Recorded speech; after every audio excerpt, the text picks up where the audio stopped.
Hello and welcome back, and the party are here. They have settled for the night, and off to one side there is a herd of 14 goats. Let's see how far away they are. Right, that's reasonably far, that's 1,560 yards away. What do they think of us? Remember, the further they are away, I add bonuses to the reaction roll on the grounds that the further you are away, the less likely somebody is to be disturbed by you. Oh, that's not good.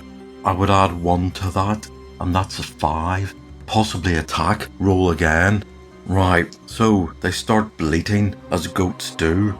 And there are 3 males in this pack, and they move to the front and start to look at us, and the 7 females and the 4 kids all gather together. Who is on watch? The 2 highest are on watch. Right, so that's Donhard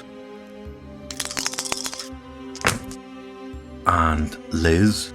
What a surprise. So they're on watch together.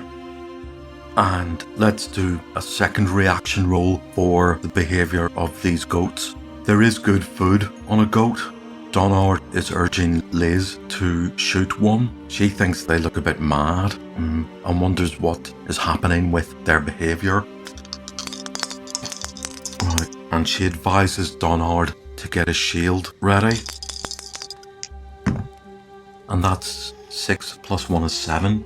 And that's attack. Right, okay. Now, are they going to panic? Yeah, I think they will panic. There's a rule for animal herds that any group of 16 or more may panic when attacked, running towards the disturbance 40% of the time. Right, okay, even though there is only 14 of them, I'm going to put that attack reaction as a panic. Right, so they do 1d20 points of damage to everybody in their path. I'm going to say that Liz can at least maybe run to one side and not get trampled. And Donhard, he's got a shield and he's wearing his armour, so he can block some of the damage to 1d20. But they're 160 yards away. What about speed? So now I have to work out the speed of a goat. There is a boar here that moves at 90 feet per turn or 30 feet in an encounter distance. And I have to check again for running away speed.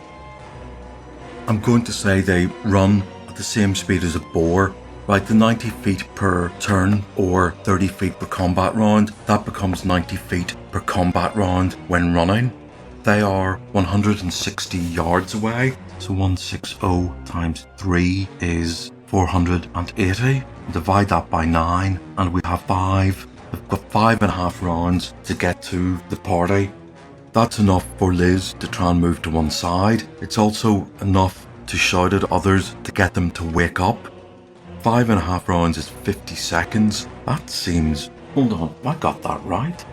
If they do get up and they do get into position, they won't have a chance to run away, but they might have a chance to get a shield ready and buffet some of these trample attacks.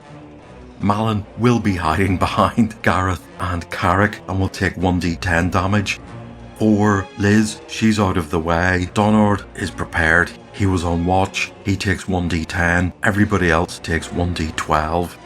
Right, Liz, we're done with. Sylvia takes 1d12 trample damage.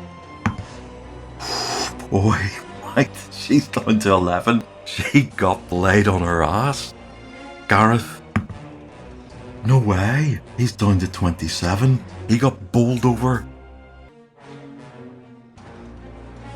Carrick, he's down to 26. Malin, who's behind Gareth. Oh no, right, he's down to 7. Donhard takes 1d10. Right, he's down to 45. And so, whilst the party were waking up from their sleep because they were shouted at by Donhard and Liz to get up, this slow trampling of a herd of goats from 160 yards away comes at them. Right, now this is where I probably have made a mistake. Movement and running gets trebled, doesn't it? So that wasn't 120 feet per turn, that was 120 yards. Oh well, we'll stick with it. Because it was a small herd, okay? It wasn't 16 or more, so they probably didn't have time to get up. In fact, they would have had 10 seconds. Yeah, okay. So the party has just been run over by a herd of goats. A small herd of goats, which included 4 kids. So yes, less damage was done than the 1d20 because it was a small herd. But nonetheless, their plans for killing one will actually depend on Liz, because she was at one side. She can try and shoot one of them. I'll roll to see if she does indeed hit. I won't give her a short range bonus because this is a moving target. That's 6. Her Thaco is 13, so she hits AC 7. A boar has an armor class of 7, so she hits. She does 8 damage. Does she hit one of the 3 males or the 7 females? 1 to 3, it's the males. 4 to 7, it's a female. And she kills one of the female goats, so at least there is 1 goat for rations. And a bit of revenge after being trampled by goats. Okay, I think there will be a lot of healing to happen tomorrow morning. After getting trampled by goats just after sunset, to say they're a bit shaken by this would be an understatement. Carrick says, "When I'm hunting goats, I prefer to chase."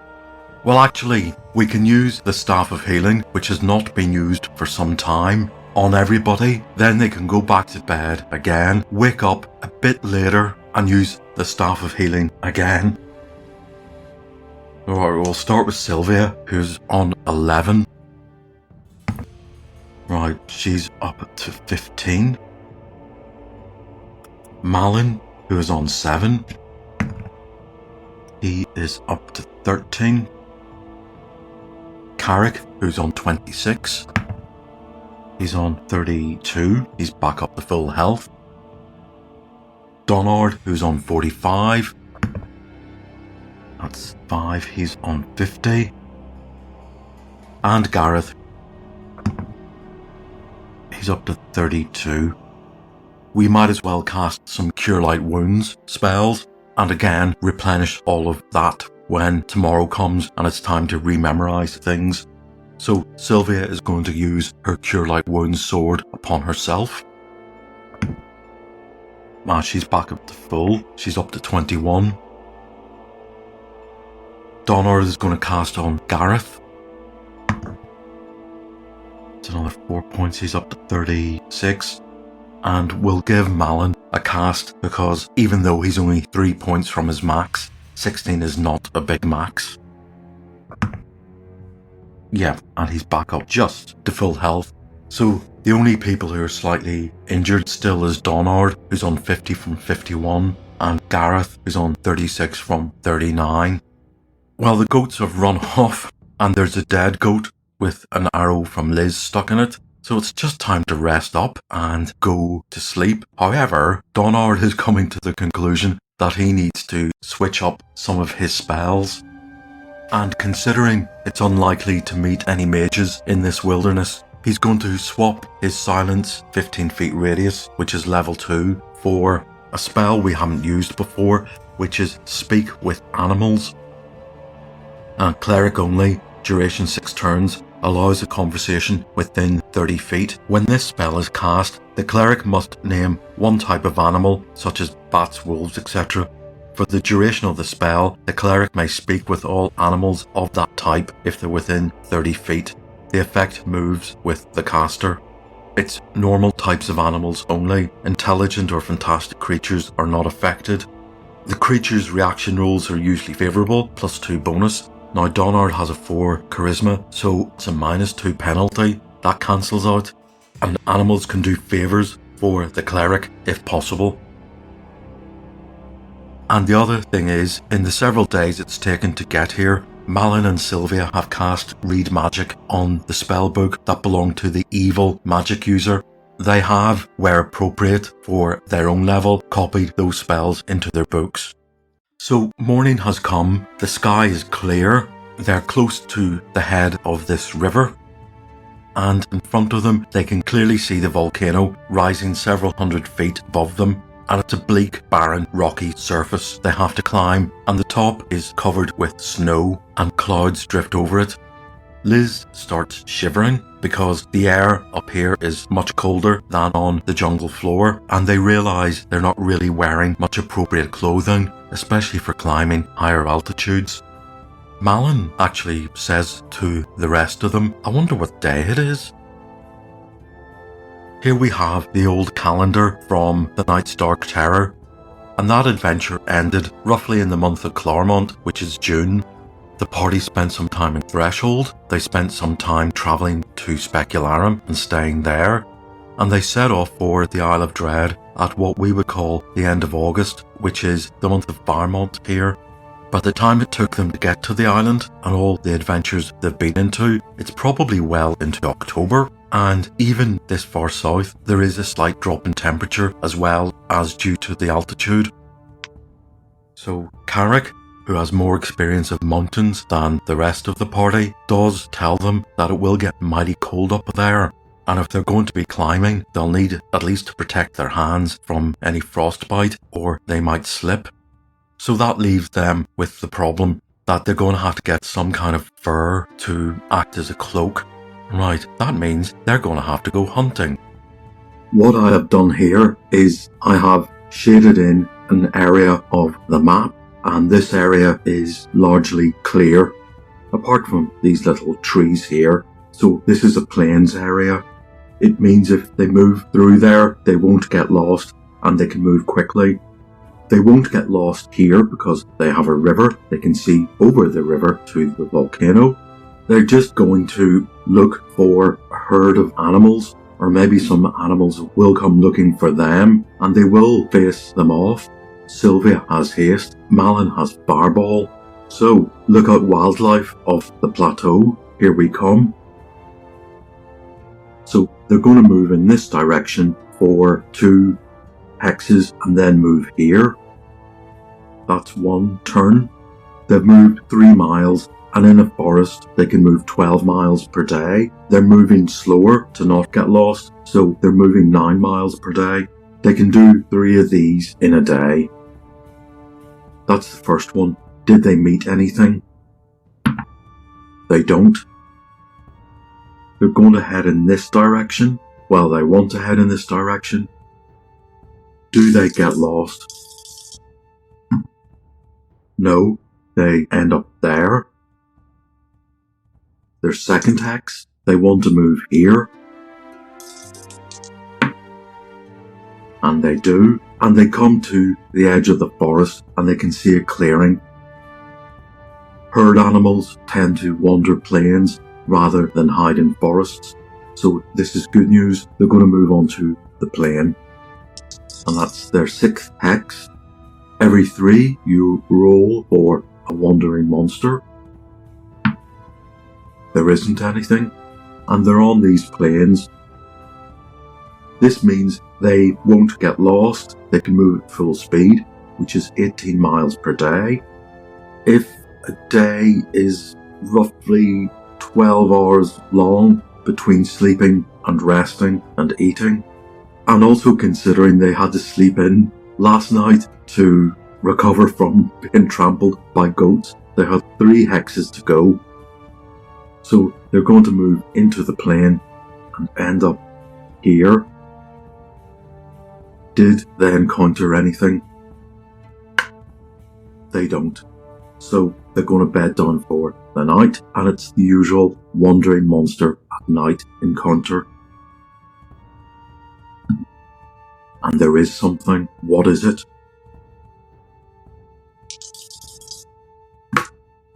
6, 2 wild boars. Right, again, a new creature for us. And again, even though it is new, well, it's new to me, it's from the original Red Book.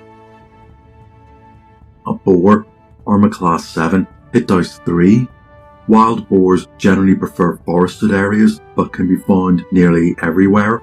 They are omnivores and have extremely bad tempers when disturbed. the damage here is 2 to 8, which is 2d4. The Wandering Monster table has got 2 of them, and their hit points are 9 and 10, and their Thaco is 17. Let's begin this by rolling for the distance. Okay, that's relatively close. That's 100 yards away. What else can we do? Well, we can roll for their reaction. And I'm going to give a +1 to the reaction roll for being relatively far away. So 7 is uncertain, roll again. While our party is certain, boars are hairy. Their skins could make a small cloak, certainly enough to wrap around the shoulders of a dwarf. So while the boars stop eating here at the edge of the forest, our party are getting ready. And that's 6. Negotiate, roll again. Okay, so this is a standoff. If we go up to them, I will subtract 2 to the next reaction roll. So that is what party is going to do. We're going to just walk up to them and see what they do. So I'm taking 2 off that. Not only am I taking 2 off it, but the party closed distance removes any bonuses from being far away. So that's a 4. That's attack. Right, okay. So we've got 2 wild boars coming at us. There is no surprise. Let's roll for initiative. The party get initiative, so it's archery first, and both Liz and Sylvia have their arrows notched. They have an AC of 7. Right, okay. That's Liz. She shoots way up into the sky. Sylvia completely misses as well.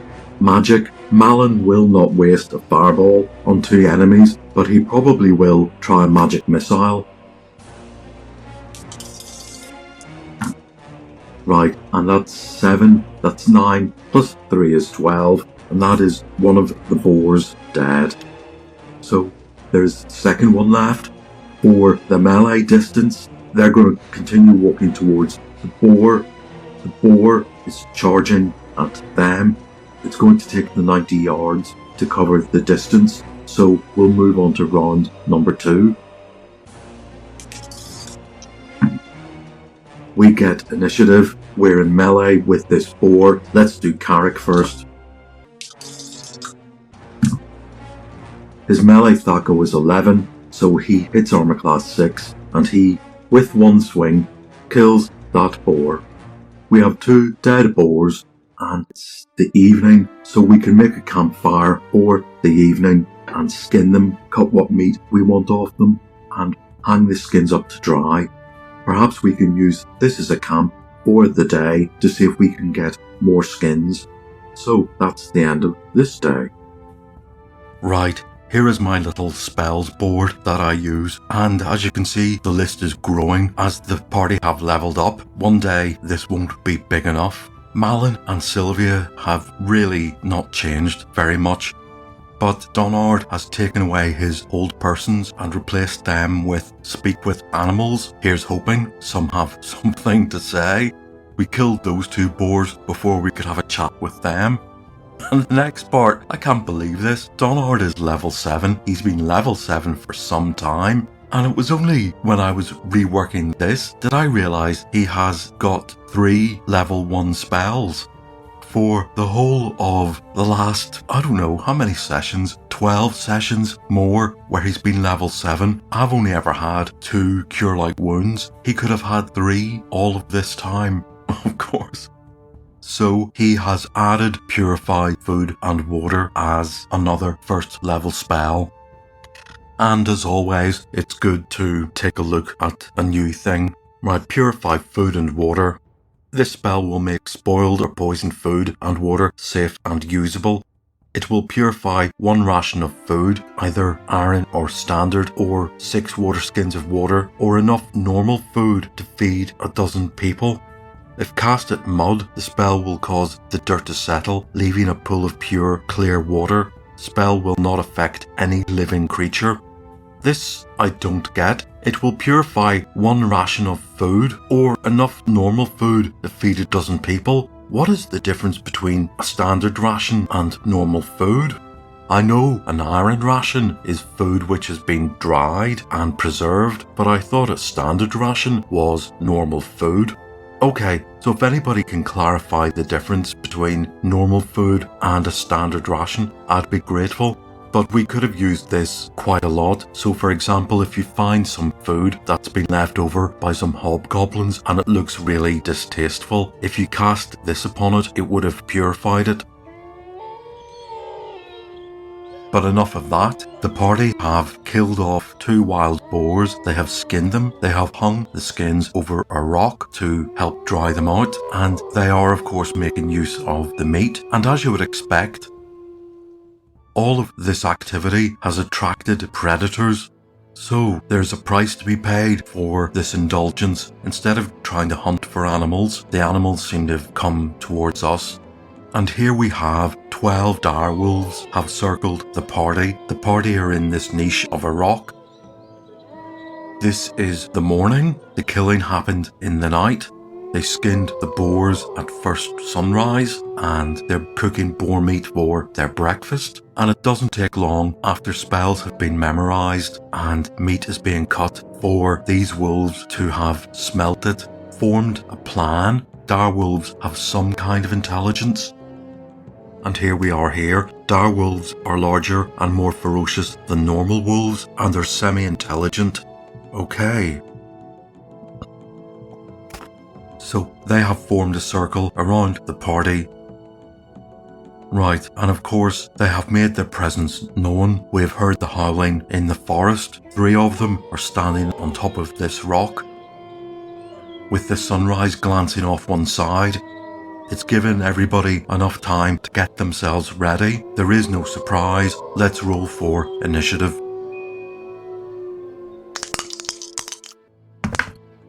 We get initiative. Movement. We've got 3 frontliners, Donard, Carrick and Gareth, 2 archers, Sylvia and Liz, and a magic user. Gareth, Donard and Carrick are going to form a sort of protective wall around this rock. Gareth and Carrick here. Sylvia, Liz and Malin are behind them. So that is the movement. Missiles. I think it would be appropriate to go for the ones on the rock. Sylvia whispers to Liz, shoot the one on the left first, so they're both targeting the same one. And these direwolves come in a mixture of sizes. Some have 19 hit points, some have 16, some 14 and some 11. Let's see if Sylvia can hit this left one on this rock. They have an armor class of 6. This is a short range bonus. I have made each square equal to 10 yards. So that's a 9. She hits armor class 6, but only does 4 points of damage. That one's down to 7. Liz misses it. Magic, right. We don't have bless. We've got to speak with animals. Okay, I don't think these animals are up for negotiation. Though actually Donard will cast it because he might be able to tell them to back off. However, Malin is going to show some force here. And if each of these squares is 10 yards, there's a 30-foot radius here. And that's enough to fireball at least 4 of them. Let's see if this is a good fireball. It's average. Right, 10, 20. So, saving throws, if they make them, they could survive. I shall do the back 2. Right, one makes a saving throw and is down to 9. The other one fails and is dead. I shall do the front 2. One of them makes a saving throw and is down to 4. That one fails and is dead. So that one is dead. That one is dead. It's their go, and wolves run fast enough to cover ground. Let's do a morale check on these two here, because all animals are afraid of fire. This one, closest, makes it to morale. And the back one flees. Right, so these wolves are going to come up here, and these wolves are going to jump off this rock and attack Carrick. There are 3 wolves on each. The damage is normally 2d4. I hate a 4-sided dice, so I'm going to do 1d6 plus 1. Let's roll for the 3 on Carrick. Their Thaco is 15. His AC is -2. They'll need a 17 to hit. Let's do the 3rd one on Carrick. That's a miss. Let's do 2 on Donard. Oh, right. Well, they hit him for 5. He's down to 45. And the 3rd one on him.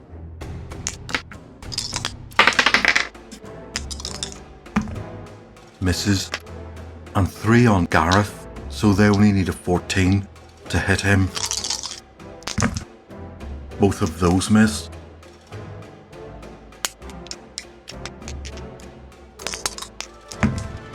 And that one misses. Right, that was round number 1. Round number 2. We get initiative again. Missiles. This time Liz is going to shoot again at that one. She misses. Spells. Malin is going to magic missile one of the ones on Gareth. And he might as well choose the middle one. And he does 14 damage. That one had 11 hit points. It's dead. Sylvia is going to cast Sleep. Well, let's see how many fall to sleep. They have 4 + 1 hit dice, so she can do a max of 4 of them. Oh, that's better than I thought. 13. So 3 of them go to sleep. It will be the lowest hit dice ones first. That will be this one which is damaged, and this one on Carrick. So we have melee finally. Carrick, there's one on him. Does he hit armor class 6? His melee Thaco is 11. Yes, he does. He does 7 + 4 is 11. That one's down to 7. Donard has a choice of 2. Well, he hits, and he does 8 points of damage. On this one, it's down to 6. Gareth has just his little hand axe +2. He doesn't have any training skill. Right, his Thaco is 14. That's a miss. It's their go. There's one on Carrick. That misses. There are 2 on Donard. That missed. And there are 2 on Gareth, which hits him for 5. He's down to 31. Let's roll for round number 3. We get initiative again. This is good to see, right? Not complaining. There are no more useful spells. All of Malin's spells are really quite defensive. Shield, mirror image, and invisibility. Sylvia could have cast haste. Nah, we'll leave it. It's a bit late. She can try and shoot. She can try and shoot one that's on Gareth. Well, she does, and she does 4 points of damage. She takes 1 to 3 hit points. Sylvia. They were aiming for this one, the one on the left. And Liz misses, right? I'm going to do a 50-50 roll. 50% or less. And she hits Carrick in the back of the head for a point. And she does, right? So Carrick's down to 30, right? Melee. There's There's one on Carrick, who he hits and does 8 points. He kills it. One on Donard. Right, that's 6. His melee attacker was 12. They have an armor class of 6, so he just hits and he does 8 points of damage. That's enough to kill that one. Gareth. He hits and does 5 points of damage, and that's enough to kill that one. It's their go. I have to do another morale check. And their morale fails. They run off into the woods, yipping and howling. So we have 3 sleeping wolves, and Donard has cast Speak with Animals upon himself. I think we might interrogate them, though in all honesty, what would they say? Well, think of some questions. The 3 wolves are woken up with a slap, and they find themselves tied up, surrounded by these pink-skinned humanoids. I am not going to speak like a wolf. There is a BBC radio production of The Lord of the Rings. I think it's the 1970s or the 1980s, and it's actually not that bad. But before that, they did a version of The Hobbit, and oh my god. And all the actors, when they're doing the giant eagles or a bear, they try to speak with an animal sound voice. Especially all the sort of caws of the eagles, and it doesn't work. They are more than shocked to discover that one of these people, Donard, can speak to them. And one of the wolves, who seems to be the leader, and he snarls at Donard and says, "What do you want?" And Donard says, "I want information about this area." And the wolf says, "Ask away." And Donard's first question is, "Why did you attack us? We were armed and clearly dangerous." And the wolf says, "We haven't seen your kind before. We have seen ones like you, and they have grey skin and fur." And they seem to be talking about either the skunks or the bugbears. Donard presses them again and asks, "Why come up to our camp? What did you want?" And the direwolf just says, "Meat, obviously." Donard states, "It was clearly dangerous to attack us for meat. Surely there is plenty of meat in this land." And the wolf says, "Yes, but there isn't that meat." All the while, Donard is translating for the others so they can join in and prompt questions. So one of the questions is, "What's so special about this meat that you were willing to risk your life? Surely there's boar meat everywhere." And the direwolf points his nose towards the meat roasting on the fire, and he says, "That meat, the smell of the meat on the fire, it drives us mad." So the next question is, "Have you smelt that before?" And all the wolves turn their heads towards the volcano, and they say, "We smell it on the wind from there." This gets the party talking about the fact that there are cooking fires somewhere on the top of the mountain. Though of course from here, they don't really know it's a volcano, and they don't know that it has a valley in the middle of it. Donard then says, "What will you do now we have killed so many of your people and others have run away?" And the wolves say, "We will leave you alone." The party then tells the wolves, "We will be moving on from here, and we will leave behind this meat for you. Do not bother us again." And the wolves say, "No fear." The wolves are untied and they run off. There were 12 of them. 5 have run off. That leaves 7. One of the ones run off has been singed badly. So that leaves the bodies of 6 dead wolves lying around. They don't want the meat, but they do want the fur. So they will skin the wolves. They will then drape the fur over some rocks to dry, and then they will turn these into wolfskin cloaks. Sylvia isn't too happy about keeping the head on the wolves, but then Carrick says, "You'll be glad of a hat when we get up there into the cold." So they keep the heads on the wolves, and they keep the front paws intact as well, because the skin of those will act as the tie to secure the cloak around their shoulders. This will all take probably a day to get ready. The party will camp here for the day, and tomorrow they will set off wearing their wolfskin cloaks with the heads of the wolves still intact on them. And for most of the journey, that wolf's head will be thrown back rather than worn on the head. So I will leave it here for today. The party will set off finally for the volcano, and I will see you all next time.